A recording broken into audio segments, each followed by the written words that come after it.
Mateus capítulo 5, verso 1. Hoje é a nossa última mensagem falando sobre as bem-aventuranças, amém? Quem tem aprendido aí a cada domingo um pouquinho da palavra? Tem sido bênção? Amém. Mateus capítulo 5, verso 1.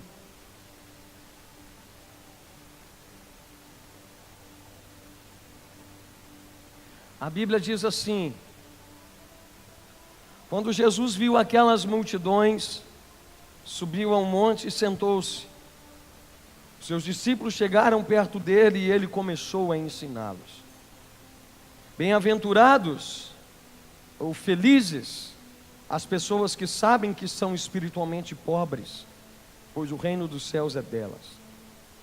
Felizes as pessoas que choram, pois Deus as consolará. Felizes as pessoas humildes, pois receberão o que Deus tem prometido. Felizes as pessoas que têm fome e sede de fazer a vontade de Deus, pois Ele as deixará completamente satisfeitas. Felizes as pessoas que têm misericórdia dos outros, pois Deus terá misericórdia delas. Felizes as pessoas que têm um coração puro, pois verão a Deus. Felizes as pessoas que trabalham pela paz, ou os pacificadores, pois Deus as tratará como seus filhos.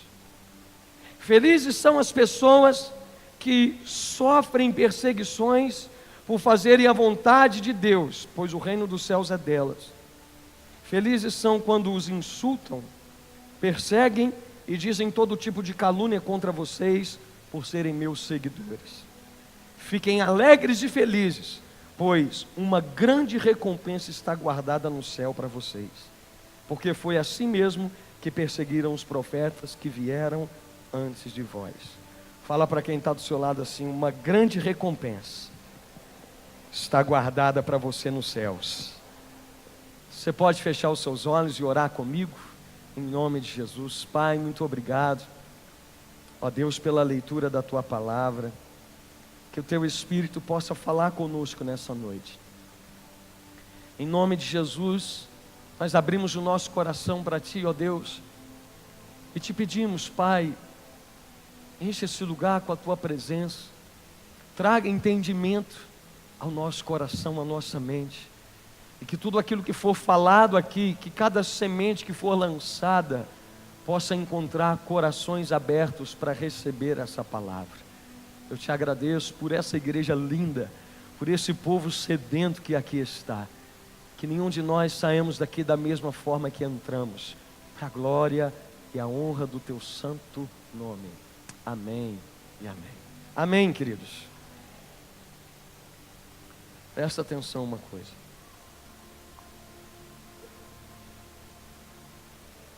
Jesus, Ele termina aqui o Sermão da Montanha, lá em Mateus capítulo 7, falando sobre obediência.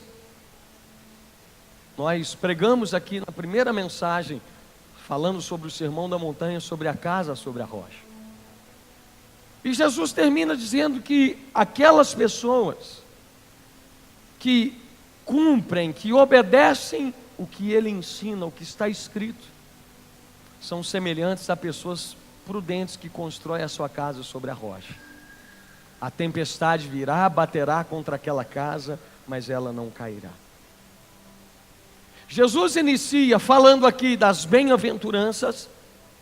Felizes são aqueles que fazem tais coisas. E Ele termina o Sermão da Montanha falando sobre obediência.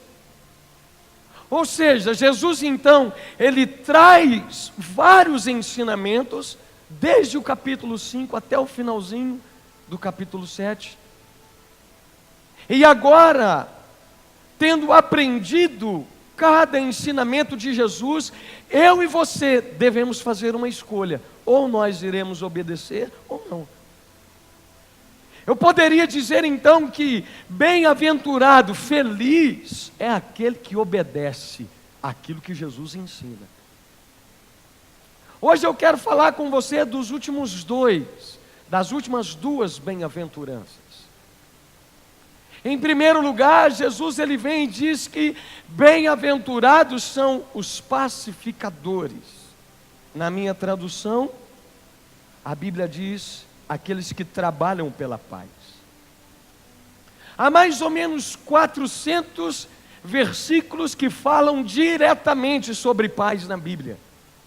E muitos outros que falam de maneira indireta sobre paz. E se você for observar, lá em Gênesis capítulo 1, a Bíblia começa com uma paz indescritível no jardim do Éden. E ela também termina com paz na eternidade, lá em Apocalipse. O Senhor diz que lá não haverá mais dor, mais lágrima, mais tristeza, porque Ele enxugará dos nossos olhos toda lágrima. Lá nós vamos dizer para Ele: Senhor, valeu a pena passar por tudo que eu enfrentei na terra para que eu chegasse até aqui. É por isso que nós cantamos essa canção hoje, e você vai entender no final da minha mensagem. E embora essa paz tenha sido interrompida nos dias em que nós estamos vivendo, quando o homem pecou, melhor dizendo, essa paz foi restabelecida por meio de Jesus, quando Ele entregou a sua vida ali na cruz por nós. Agora, a paz pode reinar nos nossos corações, nos corações que são dele, que se entregaram para Ele. Mas talvez você pergunte assim: pastor, por que nós não vivemos em paz nesse mundo? Em primeiro lugar, nós não vivemos em uma paz completa por causa da oposição do diabo. O diabo, ele trabalha contra nós todos os dias. A Bíblia diz que ele veio matar, roubar e destruir. Roubar sua paz, destruir sua família, roubar sua alegria. Ele veio para matar a sua fé em Jesus. Ele veio para poder causar problema para nós. Mas em segundo lugar, nós também não vivemos um tempo de uma paz genuína, perfeita, plena, por causa da nossa desobediência. A queda dos anjos e do homem estabeleceu um mundo sem paz. E é por isso que nós não vivemos essa paz perfeita como era antigamente lá no jardim do Éden, em que Adão tinha todo o tempo para desfrutar de Deus e não havia nada para incomodá-lo. Gustavo, só um pouquinho aumenta para mim, com a garganta. O cheiro da tinta da igreja está causando inflamação na minha garganta. A sétima bem-aventurança, querido. Jesus vem então e Ele nos chama a sermos pacificadores. Ou seja, Jesus nos dá uma missão para ajudarmos a restaurar a paz na face da terra. A paz que Jesus fala aqui nesse texto não é a paz mentirosa que o mundo oferece. Não é a paz que o mundo proporciona, talvez te fazendo propaganda de coisas, te oferecendo coisas. Não é isso. A paz de Jesus, ela é uma paz interior. É uma paz que você sente do lado de dentro, no seu coração. E homem algum pode te dar essa paz. Alguns dias atrás, eu pregando aqui, não me lembro, alguns domingos, poucos domingos atrás, eu disse aqui que ninguém vive sem paz. E nós buscamos isso todos os dias da nossa vida. Você vive sem dinheiro, você vive andando com uma roupa mais usada, mas ninguém vive sem paz. Ninguém consegue morar em uma casa onde não exista paz. O problema é que nessa busca desenfreada pela paz, talvez o que você mais tem encontrado é um pouco mais de estresse. Por quê, pastor?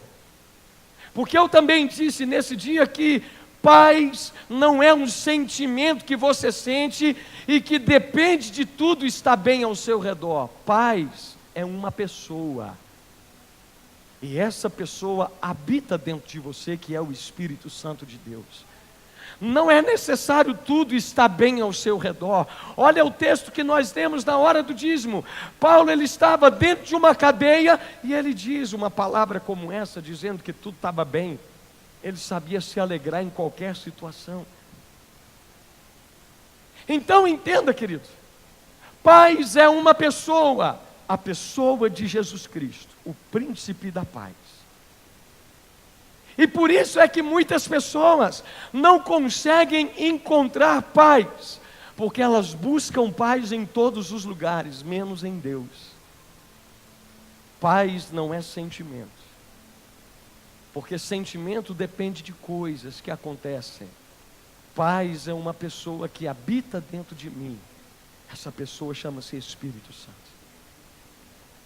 Mas é necessário que você entenda também que a paz, ela está intimamente ligada com uma outra palavra. Diga comigo assim: pureza. Eu disse que as bem-aventuranças, uma vai completando a outra. Semana passada eu preguei: bem-aventurados os puros de coração. Escuta uma coisa: o caminho de Deus para termos paz, para encontrarmos paz, é o caminho da pureza. Como assim, pastor? Como é que eu posso dizer que eu tenho uma paz verdadeira? Presta atenção nessa pergunta. Como é que eu posso dizer que eu tenho paz, que eu vivo em paz, se existem coisas erradas acontecendo na minha vida? Tem como? Se eu estou em meio a práticas de pecado que eu ainda não abandonei, eu não estou falando de pecados que você comete, eu estou falando de coisas que você não abandona. É diferente. Como é possível eu sentir paz se existem coisas que me afastam daquele que me oferece a verdadeira paz? Ninguém vive em paz fazendo algo errado, porque essas coisas entristecem a Deus, aquele que me dá a paz. E talvez, se você hoje disser para mim assim: ah, pastor, eu vivo muito em paz, e você está praticando algo que desagrada a Deus, eu sinto te dizer, essa paz não vem de Deus. Porque se ela viesse de Deus, você se sentiria incomodado por aquilo que você está praticando.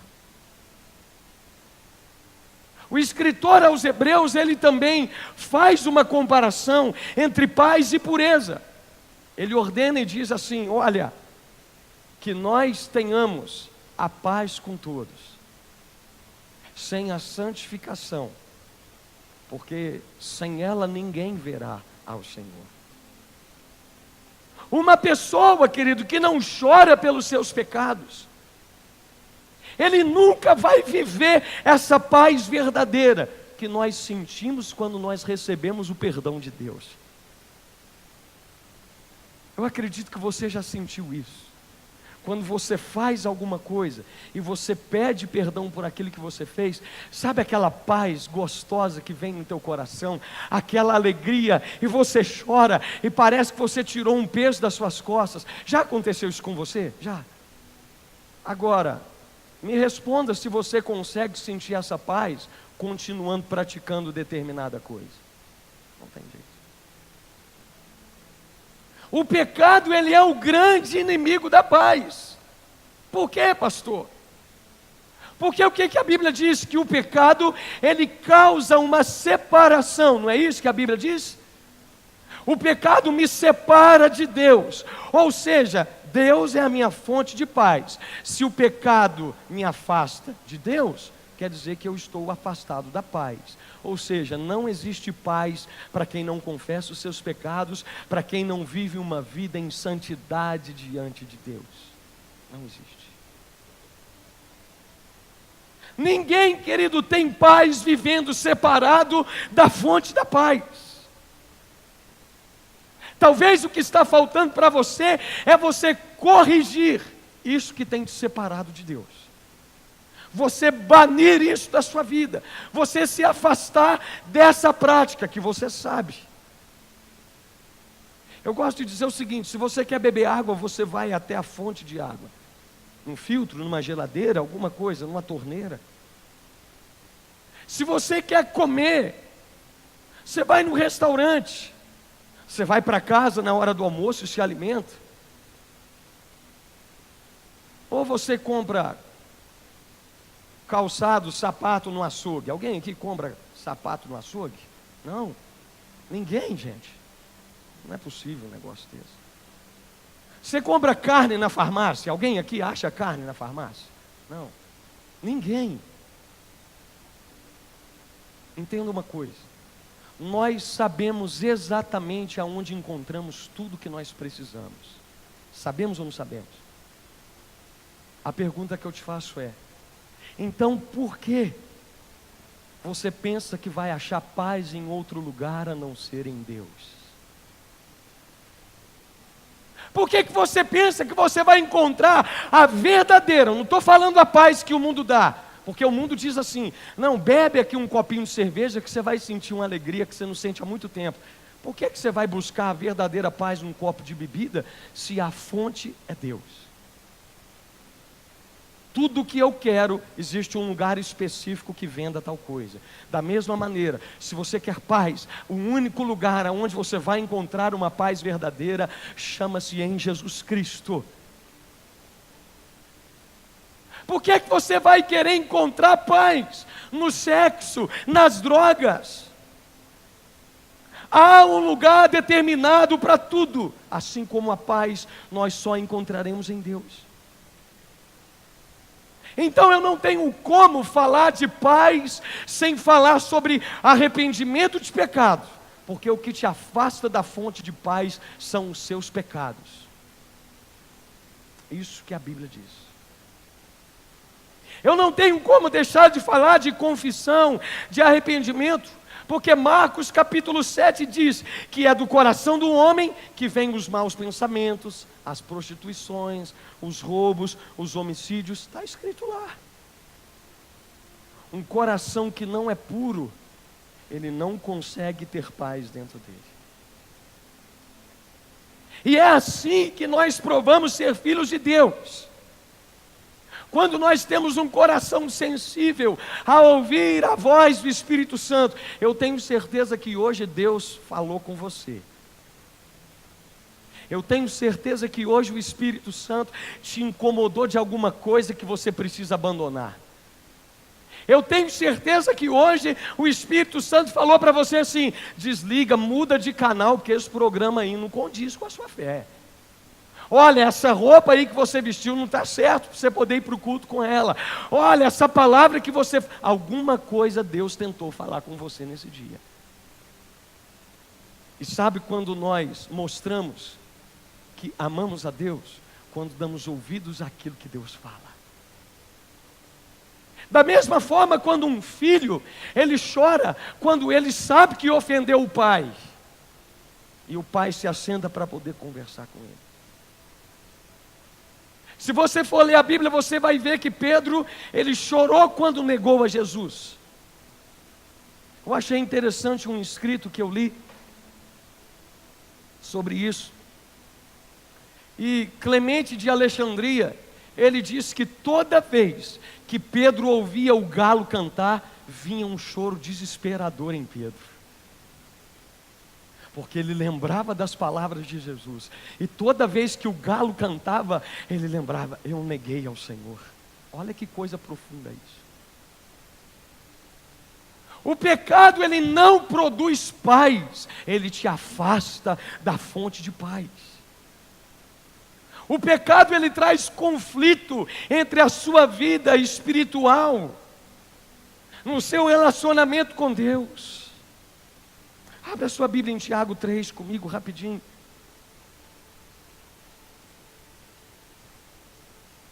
Tiago está logo após Hebreus, capítulo 3, versos 16 e 18. Olha o que a Bíblia diz. Verso 16, Tiago 3. Pois onde há inveja e egoísmo, há também confusão e todo tipo de coisas mais. A sabedoria que vem do céu é antes de tudo pura, e é também pacífica, bondosa e amigável. Ela é cheia de misericórdia, produz uma colheita de boas ações, não trata os outros pela sua aparência e é livre de fingimento. Pois a bondade é a colheita produzida pelas sementes que foram plantadas pelos que trabalham em favor da paz. Escuta uma coisa, querido. Nós precisamos entender que a paz, ela é resultado de um coração puro.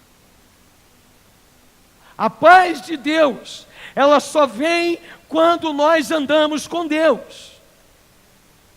Deus é o Criador da paz.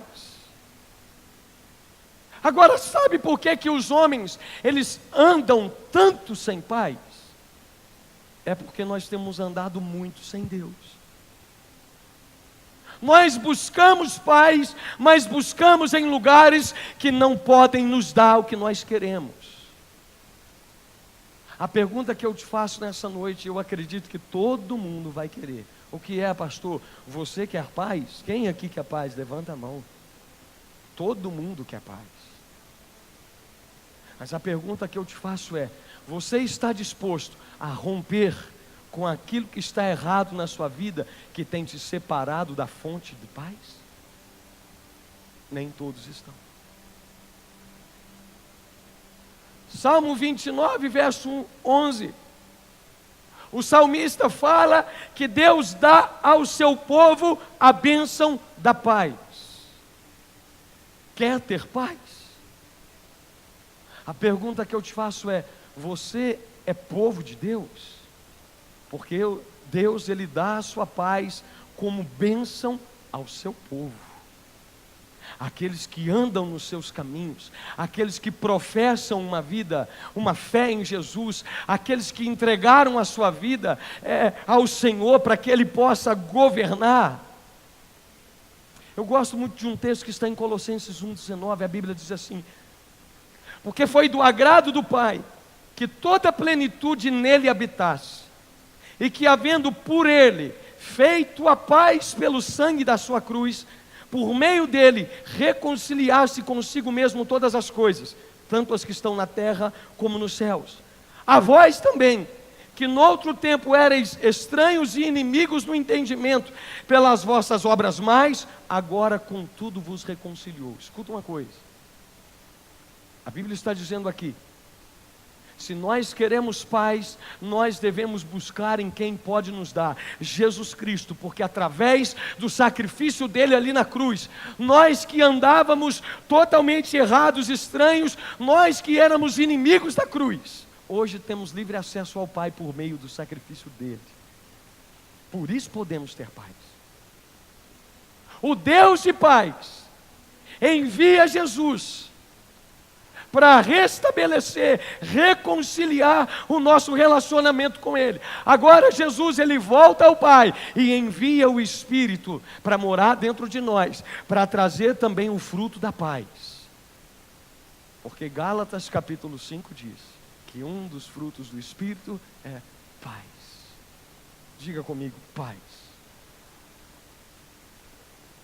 Mesmo em meio ao mundo caído, mesmo em meio a tempos difíceis, ao mundo atribulado, nós podemos ter paz. Porque, como eu disse, a paz não depende do que está aqui, a paz depende do que habita dentro de mim. Se você é cheio de Cristo, você será cheio de paz, ainda que você esteja vivendo um turbilhão de problemas.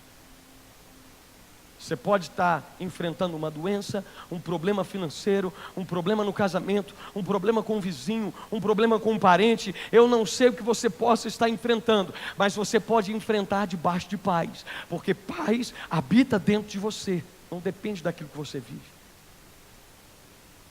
João 16:33. Jesus, ele diz assim: tenho-vos dito isso, para que em mim tenhais paz. E Jesus disse assim: no mundo tereis aflições, mas tende bom ânimo, porque eu venci o mundo. Fala para a pessoa que está do teu lado assim: tem de bom ânimo, querido. Tem de bom ânimo. Mas fala direito, gente. Fala direito. É isso. Quem está comigo aqui esta noite, diga amém. Agora entenda algo muito importante. Quem não está em Cristo não tem a paz de Deus no coração dela. E quem não tem essa paz habitando dentro dela, não pode ser um pacificador. Eu falei de tudo isso para chegar até aqui. Diga comigo assim: eu nasci. Está muito ruim, com mais entusiasmo. Vamos lá, 1, 2, 3. Eu nasci para ser um mensageiro de paz. Escuta uma coisa, querido. Todos nós cristãos devemos ser mensageiros da paz, mas infelizmente nem todos têm sido. Paulo ele vem e diz lá em 2 Coríntios, capítulo 5, verso 19 e verso 20, que Deus ele nos deu um ministério. Qual é o ministério, pastor? O ministério da reconciliação. Escuta uma coisa, presta atenção para você ver como tudo liga-se uma coisa na outra. Ou seja, assim como nós fomos reconciliados pelo sangue de Jesus ali na cruz do Calvário, hoje a nossa responsabilidade é de ajudar outras pessoas a terem esse reconciliamento com Deus. A nossa responsabilidade hoje é de ajudar outras pessoas que estão atribuladas, como nós estávamos, a encontrar a fonte de paz. O ministério da reconciliação nada mais, nada menos é do que o ministério da pacificação. É quando você permite a paz que está em você, que habita em você, alcançar outras pessoas que não têm. E aí eu quero falar com você de pelo menos 3 coisas que caracterizam uma pessoa pacificadora. Em primeiro lugar, qual é, pastor, o sinal de uma pessoa que é pacificador? Em primeiro, ele está em paz com Deus. Nós falamos agora há pouco que antes de nós virmos a Cristo, nós estávamos em guerra. Nós éramos inimigos da cruz. Nós vivíamos, querido, preso nos nossos pecados, mas através de Jesus na cruz do Calvário, nós tivemos uma reconciliação. Nós tivemos a oportunidade de ter esse acordo com Deus, de viver para Deus. Então, quando eu entrego a minha vida a Cristo, é como se eu estivesse fazendo as pazes com Deus. Nós éramos inimigos, agora não sou mais. Agora eu sou amigo de Deus. Jesus disse assim: já não chamarei vós mais de servos, mas amigos. Quem quer ser amigo de Deus aqui essa noite? Então a primeira característica de um pacificador é que ele está em paz com Deus, porque eu só posso repartir aquilo que eu tenho. Você não pode dar paz para ninguém se você não vive essa paz verdadeira. Como é que você vai pregar o evangelho da paz se dentro de você há um coração atribulado? Não por problemas, por situações que você não resolveu, por pecados que você continua praticando. E aí você quer levar paz para as pessoas. Isso nunca vai acontecer. Entenda uma coisa, querido: nós só repartimos aquilo que nós temos. Esse é o primeiro ponto. Segundo lugar, um pacificador, ele leva outros a fazerem as pazes com Deus também. Escuta uma coisa: nós não somos um povo melhor do que os outros que estão lá fora.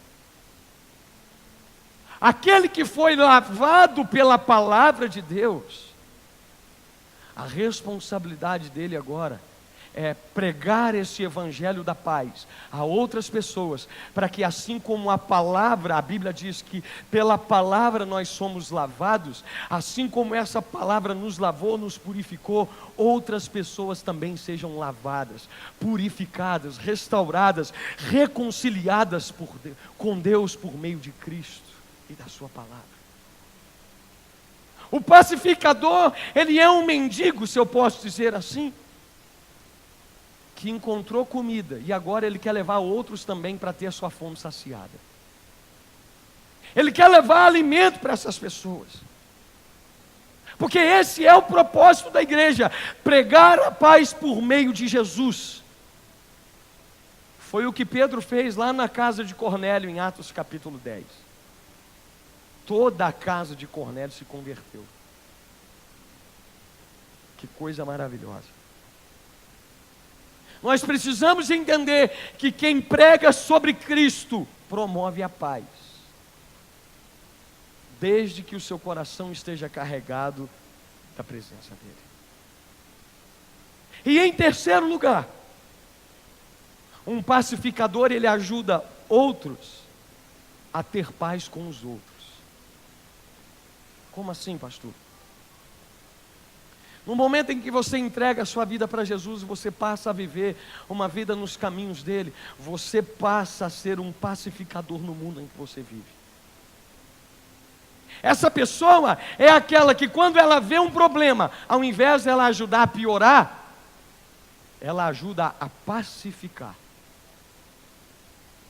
Ela ajuda a resolver problema. Um exemplo de um pastor. Tem gente que quando vê problema, ajuda o pastor a solucionar problema. Tem gente que ajuda a piorar a situação para o pastor resolver. Paulo diz aos Romanos assim, capítulo 12, verso 18: se possível, quanto ao que estiver em vós, tende paz com todos. Escuta uma coisa, se eu tenho paz, eu preciso ajudar a promover paz na vida das pessoas que não têm.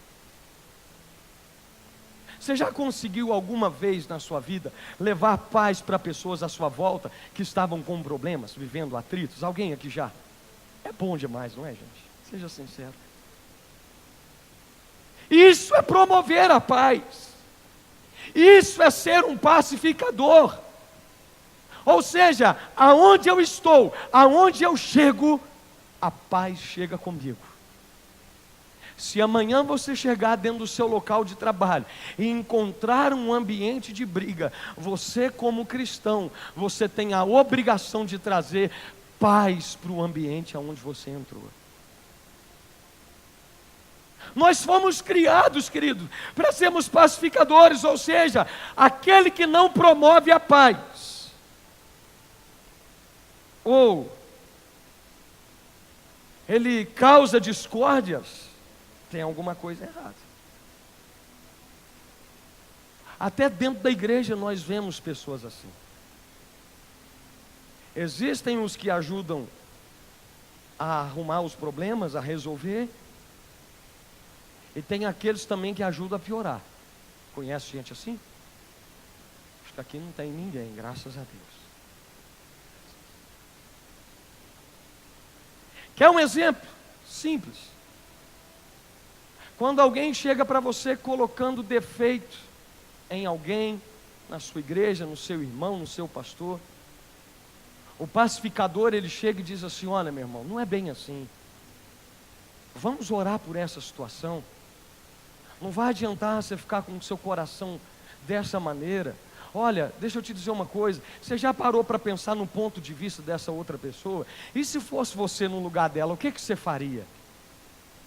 Agora, aquele que não é pacificador, além dele ficar do lado dela, ele ainda ajuda a descer a ripa também naquele que ele está dizendo. Uma das formas mais fáceis de se alcançar a paz é cuidando daquilo que sai da minha boca. Você precisa cuidar disso.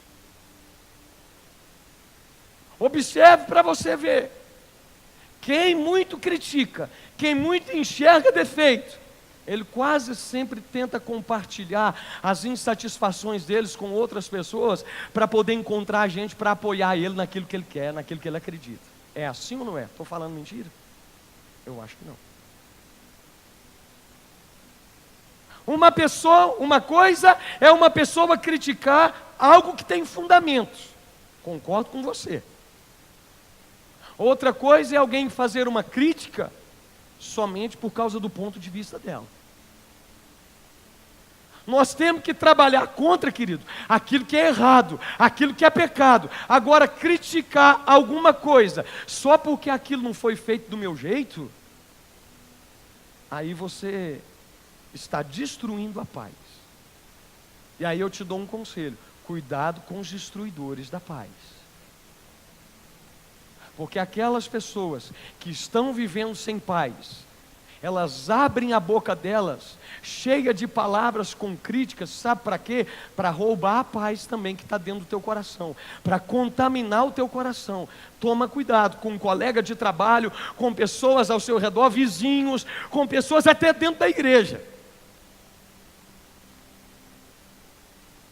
Eu acho interessante, Lucas capítulo 6, 26, Jesus ele fala assim: ai de vós quando todos os homens vos disserem bem, porque assim faziam seus pais aos falsos profetas.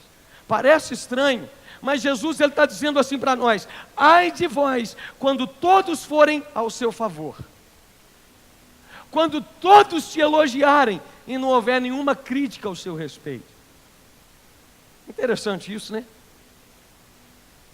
Eu gosto de dizer que elogio é bom, mas elogio e bajulação são duas coisas totalmente diferentes. Nós precisamos saber separar isso. Nós precisamos entender: o verdadeiro servo de Deus, ele sofrerá calúnia. O verdadeiro servo de Deus, ele sofrerá críticas. Ah, pastor, então, já que as críticas devem acontecer, deixa eu criticar à vontade então. Escuta uma coisa: as críticas vão acontecer, as críticas vão vir, mas eu decido que elas não vão vir através de mim. Jesus disse assim: os escândalos viriam. Então, quer dizer que por isso então eu vou escandalizar a obra de Deus só porque ele disse que os escândalos viriam? Jesus termina o texto dizendo assim: mas ai de quem vier os escândalos. Então eu sei que os escândalos vão acontecer, mas eu peço a Deus para me ajudar, para guardar o meu coração, para que eu não seja alguém que escandalize a obra dele. Da mesma forma, as críticas vão vir, mas que elas não venham através de nós, que servimos ao Senhor, que temos um coração que ama a Deus. Sabe, querido, a pergunta que eu te faço é: quem é você?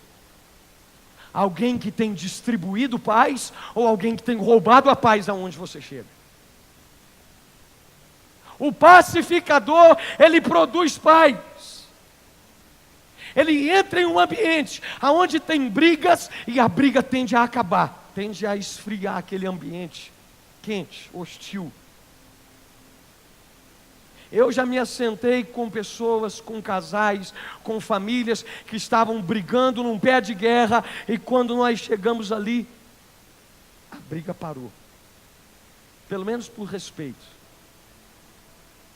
E antes de conversar, nós fizemos uma oração e convidamos a presença de Jesus para estar ali naquele ambiente. Agora as pessoas não podem mais gritar ali dentro, sabe por quê? Porque não é o pastor Diego simplesmente que está ali, Jesus está ali no meio deles também. Por respeito à pessoa de Cristo, que está no nosso meio, nós então falamos com paz, nós agimos com paz, nós não distratamos as outras pessoas.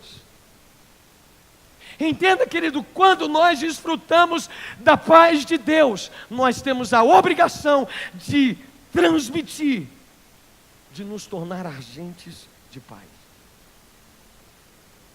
Em vez de criarmos divisões, em vez de jogarmos uma pessoa contra outra, nós devemos ser pacificadores. Seja sincero comigo, querido.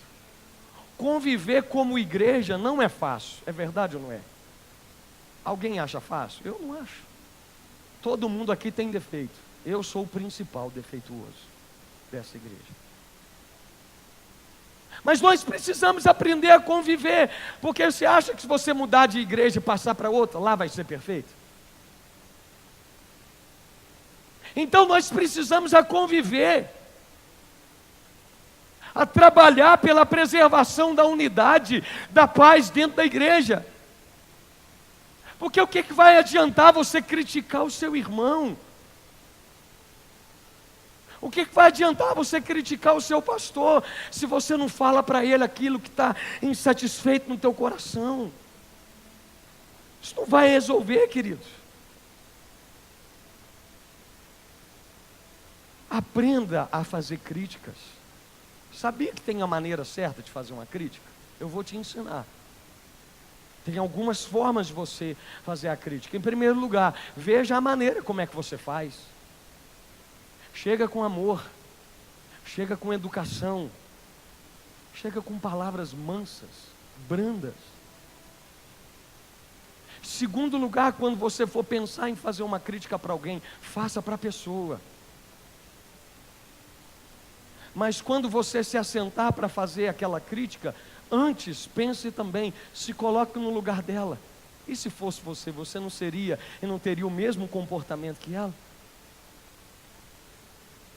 Quando você for fazer uma crítica para alguém, tenha argumentos convincentes para você mostrar para a pessoa que é da sua forma que está correto. Mas tenha coisas concretas, não somente do seu ponto de vista. Em quarto lugar, veja se de verdade vale a pena você fazer essa crítica. Porque tem coisas que é melhor você orar e entregar nas mãos de Deus. Agora, escuta uma coisa, tudo que Deus criou tem uma finalidade. Deus criou o sol e a lua para iluminar.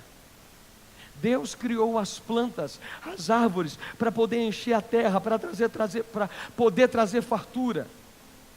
Da mesma forma, Deus criou o homem para a vida. Infelizmente, o homem prefere a morte. Deus criou um homem para que ele viva. Deus falou desde o início lá no Jardim do Éden: não é bom que o homem esteja só. Deus criou o homem para que ele viva em unidade, para que ele viva em comunhão com as pessoas. E nós preferimos viver isolados, nós preferimos viver em guerra do que viver em paz.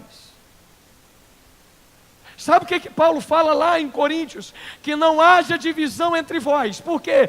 Porque quando Paulo chega lá, tinha aquelas pessoas que amavam mais Apolo, outros amavam mais Cefas, outros amavam mais Paulo, outros amavam Cristo. E aí Paulo ele fala para eles assim: por acaso Cristo está dividido?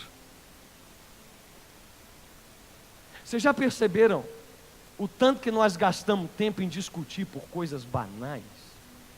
Coisas que não têm necessidade, coisas que não vão acrescentar em nada, são insatisfações bobas no nosso coração. Agora entenda uma coisa: até o reino de Satanás não vive se ele estiver dividido. Interessante isso. E aí eu te faço uma pergunta: será que nós, que somos cristãos, que deveríamos viver em unidade, nós somos os únicos que nos autodestruímos e destruímos uns aos outros? Como é que nós podemos dizer que nós amamos a Deus, se a nossa boca só serve para poder criticar o irmão a quem eu vejo? E aí você diz assim: eu amo a Deus. Aí o Senhor ele vem e diz assim para você: como é que você diz que ama a Deus a quem você não vê, se você não ama o seu irmão que está na sua cara, na sua frente? Sabe, queridos, a Bíblia diz, lá em Levítico 19:16, quem quer um conselho abençoado aqui essa noite? Levanta a sua mão, eu vou te dar. Levítico 19:16, a Bíblia diz assim: não ande com um mexeriqueiro. Se você está rodeado de gente que só tem crítica na boca dela, vou te dar um conselho: cai fora. Porque esse é o pecado que a alma de Deus mais aborrece. Está lá em Provérbios capítulo 6, verso 19. Aquele que semeia contenda entre os irmãos, a alma de Deus abomina esse tipo de comportamento. É a Bíblia que está dizendo. Eu gosto de dizer que o mexeriqueiro, é o carteiro do diabo por quem ele envia suas cartas. Vou dizer de novo. O mexeriqueiro é o carteiro de Satanás, por quem ele envia as cartas dele para outras pessoas. O diabo, querido, ele foi o primeiro a tirar a paz, a quebrar a paz. Como? Separando o homem de Deus. Escuta uma coisa: toda vez que você quebra a paz dentro de um ambiente, você está sendo um instrumento do diabo. A Bíblia diz assim: quão formosos são os pés daqueles que anunciam as boas novas da paz. Deixa eu te dizer uma coisa: você é aquele que chega no ouvido de uma pessoa para anunciar o último fato acontecido? Ou você é aquele que anuncia as boas novas da paz? Quem é você? Semeador da paz ou semeador de contendas? Pastor, há alguma ocasião em que eu posso quebrar a paz? Claro, para você defender a causa do Evangelho. Aí sim. A Bíblia diz que Jesus, ele não veio para trazer paz, mas espada. O que é que Jesus estava dizendo com isso aqui? Jesus estava dizendo que os conflitos seriam naturais, resultados da sua vinda, até mesmo dentro da família. Mateus 10, a Bíblia diz isso. E aí eu falo que existe uma diferença entre ser pacificador e apaziguador. Qual é, pastor? O apaziguamento é quando nós buscamos a paz a qualquer preço. O problema é que nessa busca pela paz a qualquer preço, às vezes nós abrimos mão de princípios nossos para poder ter paz. E escuta uma coisa: eu não posso abrir mão de princípios meus, de princípios que a Bíblia diz para eu poder ter paz com as pessoas. Eu não posso abrir mão da palavra de Deus. É sim, sim ou não, não. Passar disso não vem de Deus. Eu não estou falando que você vai sair ferindo as pessoas, como tem muito crente que faz. Ah, isso aí é do capeta. Você já viu isso acontecer? Chega na casa de alguém e fala: tire isso da sua casa, porque isso é do diabo. Não é assim que eu estou dizendo. Você não vai ferir a fé das pessoas, mas você também não vai abrir mão dos seus princípios para poder ter paz com ninguém, para poder agradar ninguém. Agora é interessante você saber o que, pastor? A paz, ela traz uma recompensa. A Bíblia diz que os pacificadores serão chamados filhos de Deus. Pacificação é uma característica de quem é filho de Deus. Se você não leva a paz aonde você está, ou você não é cristão, ou você está em desobediência a essa palavra, porque isso é uma ordenança. Se você é filho, você leva a paz. Ou você então não é filho, ou você está em desobediência a esse princípio. Agora entenda uma coisa: mesmo que sejamos pacificadores, Jesus não está prometendo que teremos paz o tempo todo. E essa é a próxima bem-aventurança. E aí eu termino nela.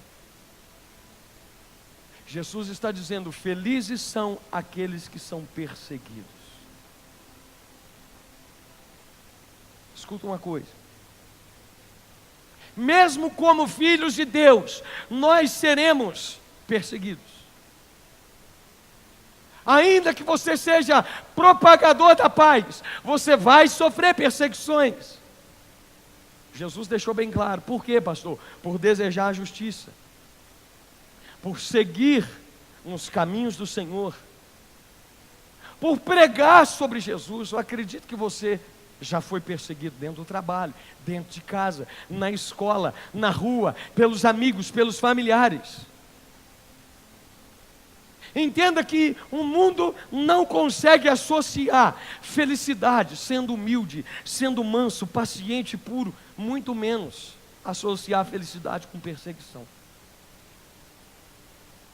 Só que nós precisamos entender, querido, que é na perseguição que nós mais provamos da companhia do Senhor. É em meio às lutas que nós mais provamos da presença de Deus. Às vezes você pensa que Deus não está falando com você, que Deus não está te ouvindo.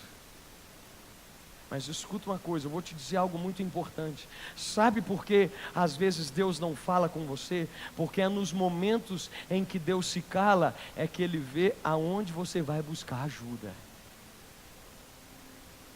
Independente se eu estou ouvindo ou não Deus falar comigo, eu sei, a única fonte que pode solucionar os meus problemas é Ele, é Deus, é o Espírito Santo, é Jesus. Não adianta eu ir buscar, não adianta eu falar dos meus problemas para todo mundo, não adianta eu abrir a minha boca grande e querer que outros resolvam a minha vida. Deus às vezes se cala para ver se você vai continuar buscando nele a saída dos seus problemas. É por isso que Ele se cala. Mas mesmo assim, queridos, ainda que Deus não te dê uma palavra, tenha plena certeza, Ele está cuidando de você. Obrigado pelos 3 améns que eu ouvi aí. A última bem-aventurança, na verdade elas são duas em uma. Jesus fala bendito aqui 2 vezes. Bendito aquele que é perseguido por causa da justiça, bendito aqueles que sofrem afrontas por causa do meu nome.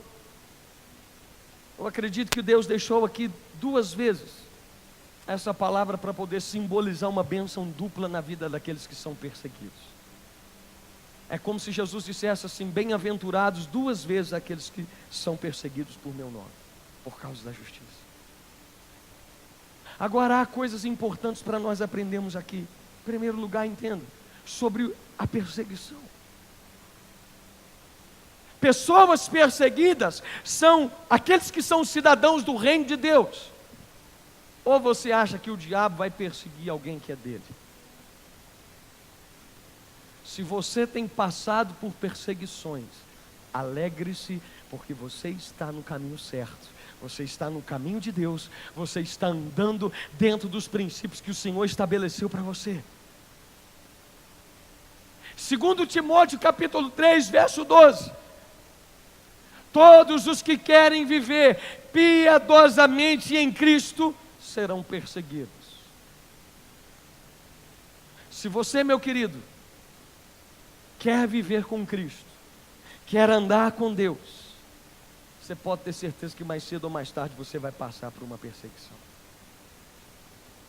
Somente pelo fato de você dizer que é crente, as chacotas já começam. É assim ou não é? As perseguições, as piadinhas. Vai lá dar dinheiro para o pastor. Olha lá, ó o Bíblia. Agora mudou de lei. É assim que eles falam. Agora ficou bobo, não bebe mais com a gente. E assim por diante. Então, querido, entenda, viver com Cristo é andar na contramão, é você criar oposição à obra do diabo na terra. Se as pessoas não te perseguem por causa da sua fé, tem alguma coisa errada. Pastor, mas é muito ruim esse negócio de perseguição. Querido, sofrer perseguição mostra a principal coisa, que nós estamos do lado certo. Se você não sofre perseguição por vir à igreja, por professar uma fé em Jesus, talvez seja porque as pessoas que estão perto de você não viram uma conversão genuína na sua vida. Porque as luzes não combinam com trevas. Aonde eu estou, eu vou ser perseguido, eu vou ser criticado, eu vou ser caluniado, alguém vai falar mal de mim, alguém vai falar mal da minha igreja. Isso já é de esperar as pessoas lá fora falarem de quem está aqui dentro. O triste é quando os próprios que estão aqui dentro falam mal da sua própria igreja. Isso é que é lamentável. O mundo é normal, eles sempre tentarão perseguir a igreja. Agora, a ideia do texto aqui, Jesus está trazendo, não é que os crentes viverão em constantes perseguições, não. Mas, sempre que essas coisas acontecerem, nós devemos nos alegrar em Deus, porque sabemos que estamos no lugar certo, no caminho certo. Haverá momentos de paz, Porém, todos nós como cristãos, nós teremos resistência do mundo. Com certeza você já foi pregar para alguém e aquela pessoa disse assim: não vem falar de Bíblia comigo. Isso é resistência do diabo. Querido, como o diabo tentou tirar minha paz esse fim de semana, essa semana.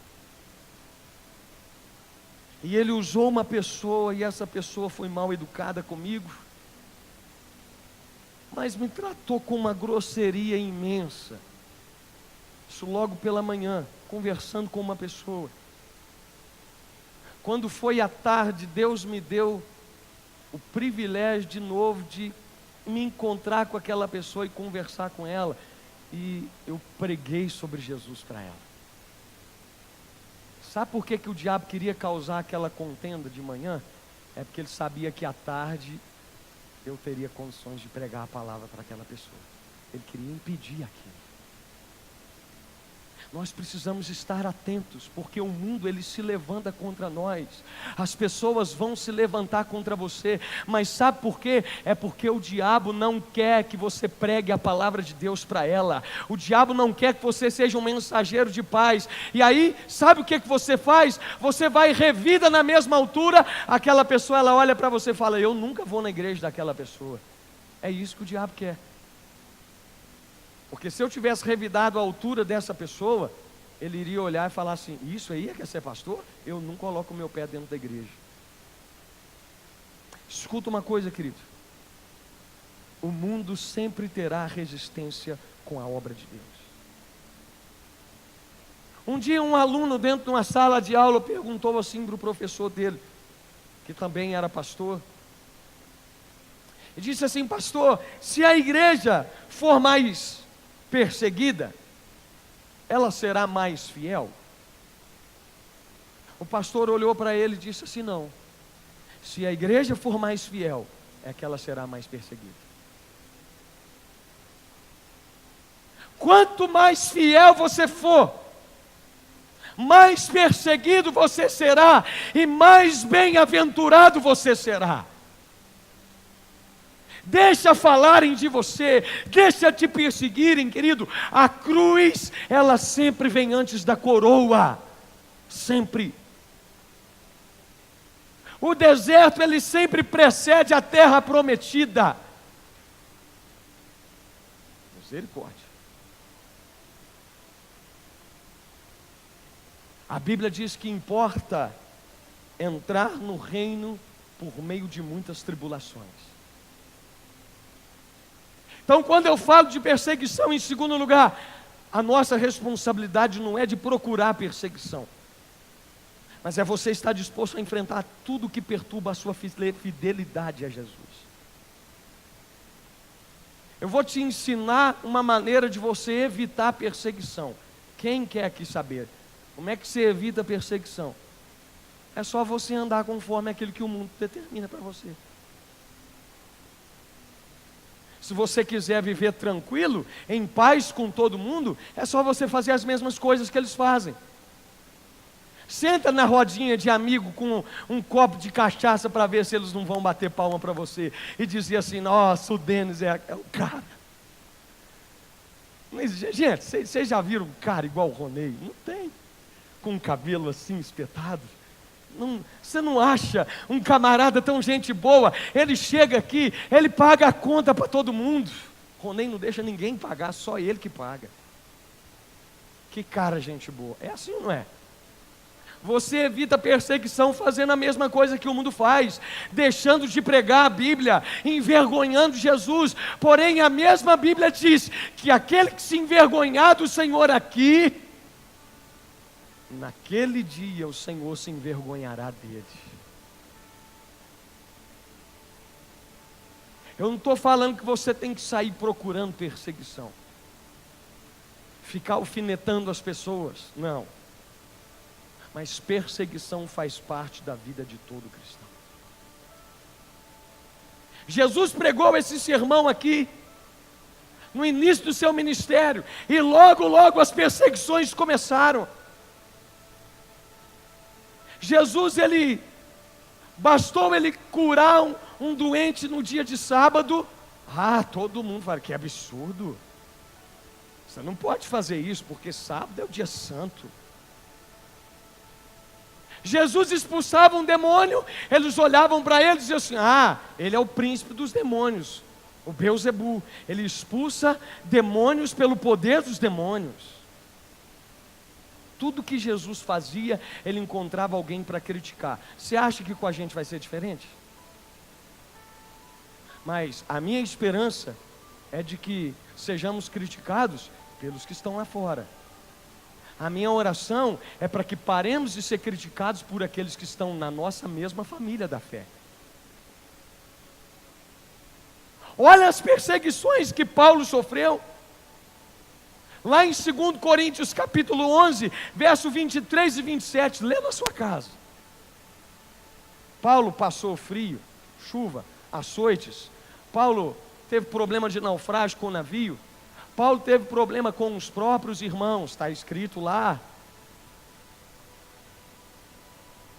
Agora, em terceiro lugar, pastor, como é que eu passo por uma perseguição? Alguém aqui já foi perseguido alguma vez na vida? Pouca gente, hein? Glória a Deus. Vou te dar um conselho: se alegre nas perseguições, sabendo que você está agradando a Deus.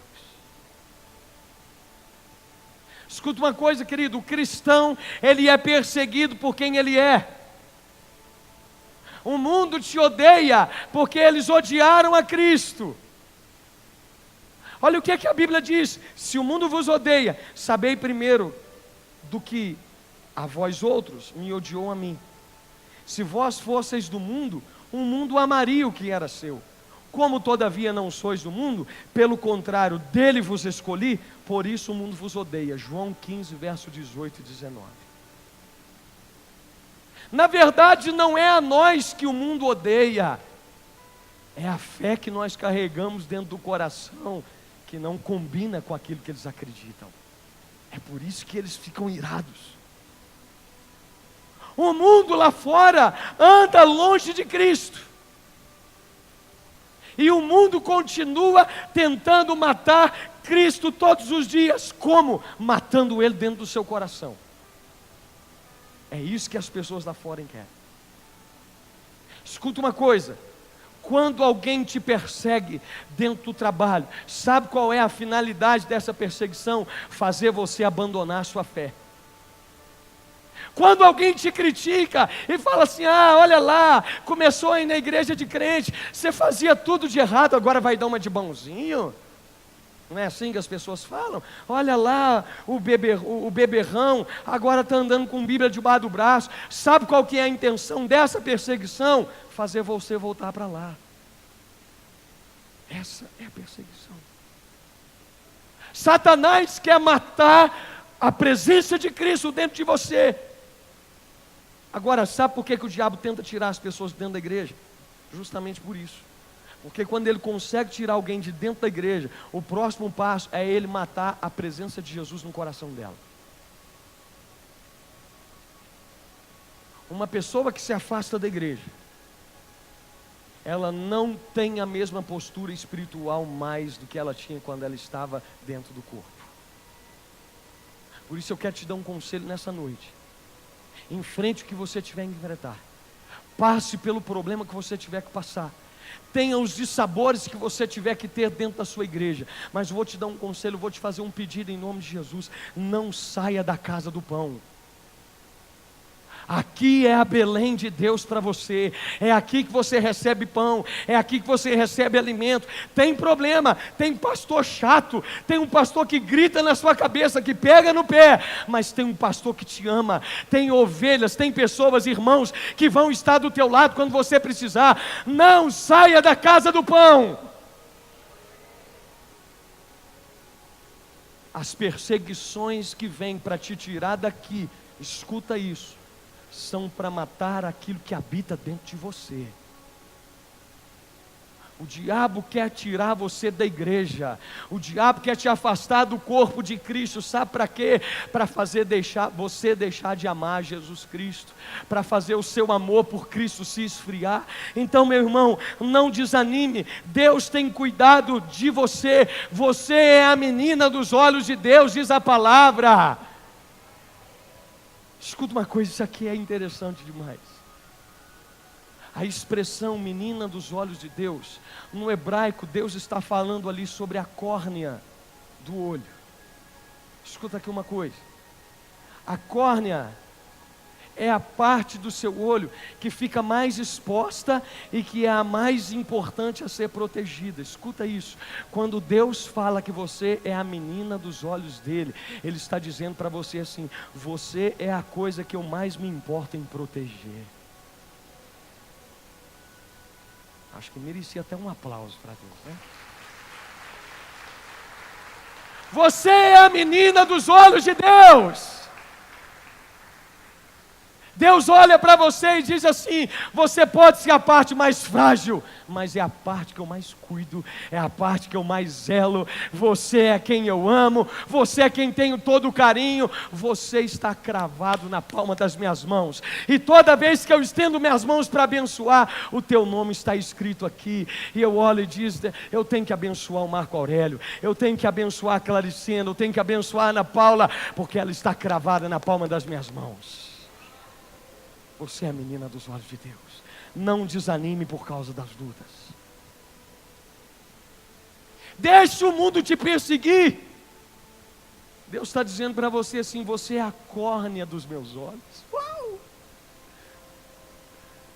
A parte mais importante. Eu estou cuidando de você.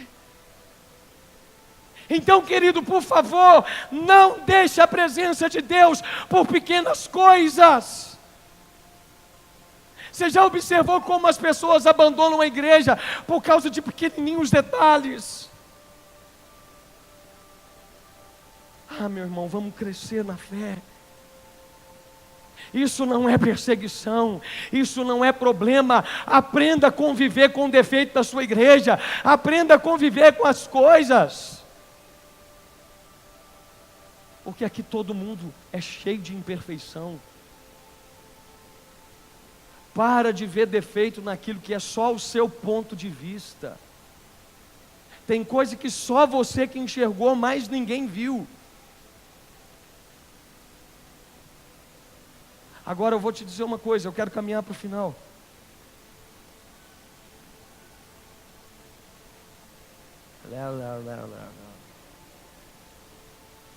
Vocês entenderam o que ela disse? Pastor, não acaba a pregação, não, tá bom demais. Foi, não foi, Marcelo? Eu tenho certeza que foi. Da boca da criança sai o perfeito louvor, diz a Bíblia, tá? Escuta uma coisa. Perseguição. Isso. Perseguição. Deixa eu te dizer uma coisa. Talvez você pense que você está sendo muito perseguido. Posso te dar uma notícia? Perseguidos foram os irmãos que vieram antes de nós. Toda vez que você olhar para um problema, escuta isso, e pensar em desviar da igreja, em se afastar da igreja, porque você não gostou de algo que o pastor fez, de algo que um irmão fez, porque alguém passou perto de você e não te olhou, eu vou te contar o que é ser perseguido. Nós não sabemos o que é perseguição. Nero, ele iniciou uma perseguição ferrenha contra a igreja primitiva. Alguns irmãos nossos eram julgados na cova de leões para serem comidos. Isso é perseguição. Tinha irmãos nossos que eram queimados na fogueira. Alguém aqui já ouviu falar em resina? Você passa para ficar brilhando um piso. Nessa pedra aqui do altar, nós passamos há uns meses atrás, vai ter que passar de novo. Eles pegavam resina, despejavam um tambor de resina no corpo de irmãos nossos e ateavam fogo. Alguém já ouviu falar em chumbo?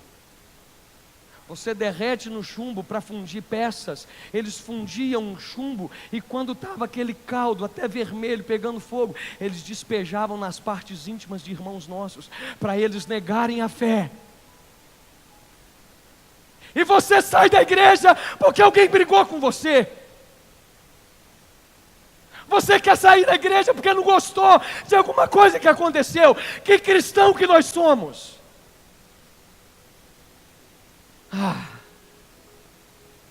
Que vergonha para nós chegarmos no céu e olhar para Paulo e dizer assim: Paulo, eu fiquei afastado da igreja um tempo porque eu não tinha oportunidade dentro da igreja. Que vergonha. André, irmão de Pedro, ele foi amarrado na cruz para ter uma morte lenta. Pedro ficou 9 meses preso dentro de uma cadeia. E depois, ele foi morto de cabeça para baixo. Paulo foi decapitado por causa do Evangelho de Jesus. Então, pastor, o que o senhor quer dizer? Eu quero te dizer que a forma de nós enfrentarmos a perseguição é, primeiro, com uma profunda alegria. E aí eu quero caminhar para o final. Estou doido para as cadeiras chegarem para eu pregar até as 10 da noite. A Claricena falou que vai cochilar no meio do culto. Escuta uma coisa. Passe as perseguições com alegria. Nós não devemos buscar vingança. Nós não devemos ser como criança que fica emburradinho, o biquinho assim. Podia ter feito aquilo comigo, pastor.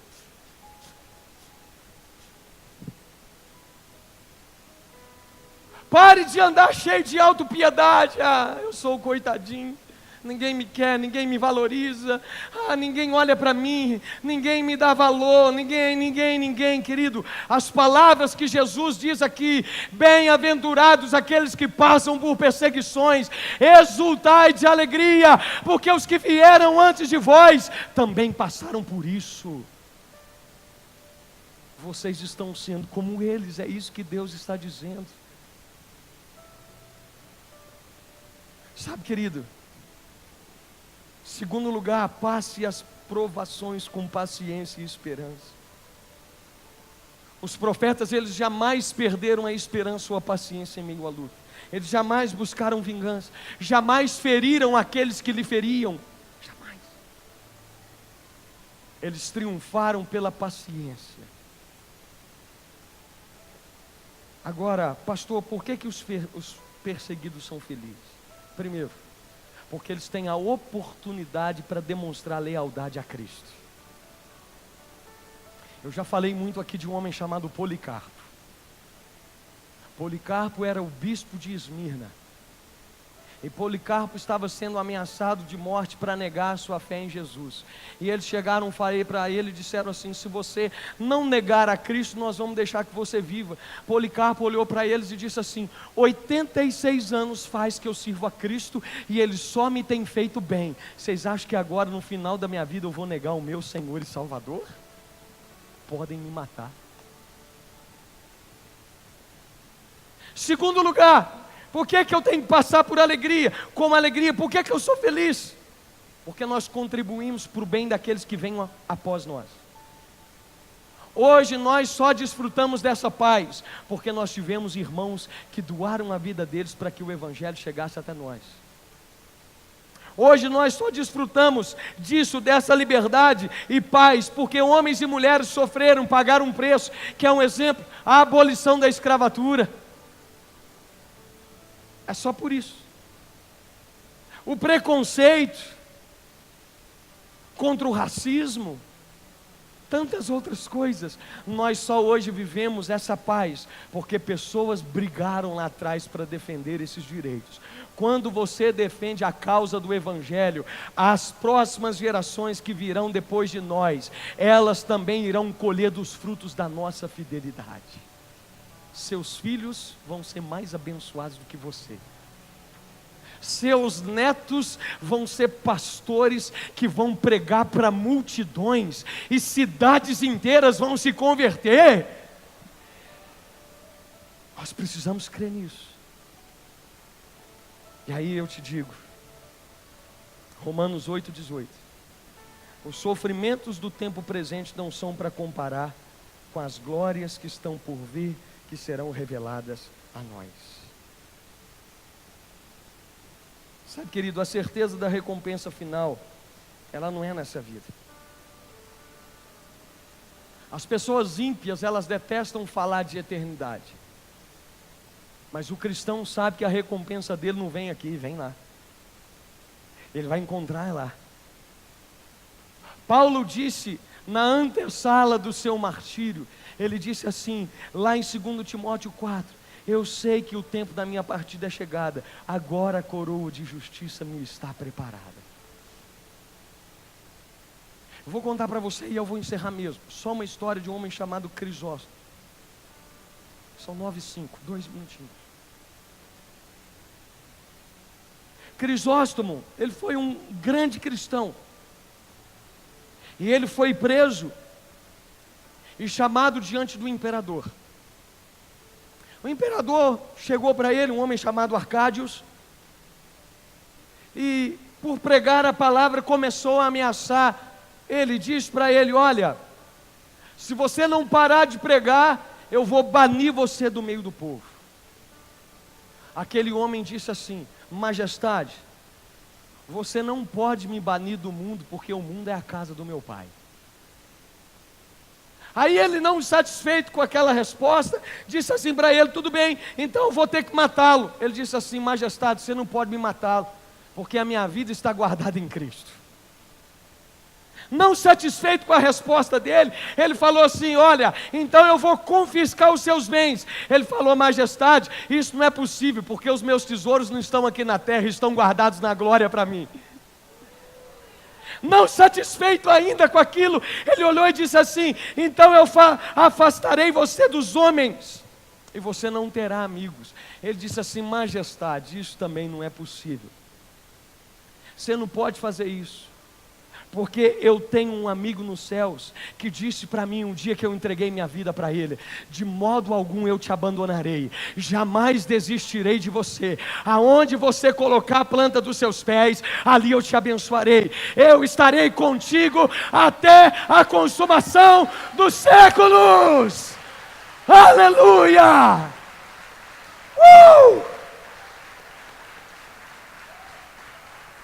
Quando você for perseguido, lembre-se de que você não está sozinho. Cristo está olhando do céu e dizendo assim, Ele é campeão, eu vou investir tudo que eu tenho nele, eu não vou te deixar, eu não vou te desamparar, eu sempre estarei contigo. Você é a córnea dos meus olhos.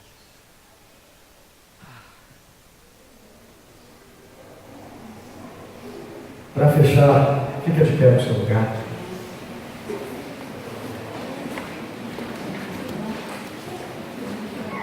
Talvez você diz assim, pastor, estou sendo muito perseguido.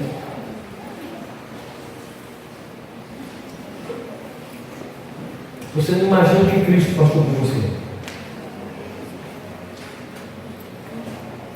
Toda vez que você dizer que está sendo perseguido, lembre-se de tudo que Cristo passou por mim, por você. Talvez você diz assim, pastor, eu sou pobre, eu estou passando por dificuldade financeira, Cristo também passou por. A Bíblia diz que ele não tinha um lugar onde reclinar a cabeça. Ah, pastor, eu estou cercado de inimigos. Jesus também esteve. Ah, pastor, eu fui traído por a pessoa que eu mais amava. Um dos discípulos de Jesus também, que estava no meio dele, traiu. Ah, pastor, eu fui acusado injustamente. O seu Senhor também foi. Se alegre por isso. Ah, pastor, eu fui zombado. Jesus também foi. Cuspiram na cara dele, colocaram coroas de espinhos na cabeça dele, açoitaram ele, bateu nele. Então, querido, Jesus nos deu o maior exemplo de que não é porque eu estou passando por lutas que o Pai me abandonou. Jesus passou por lutas, mas o Pai sempre esteve presente na vida dele. Eu quero orar por você nessa noite.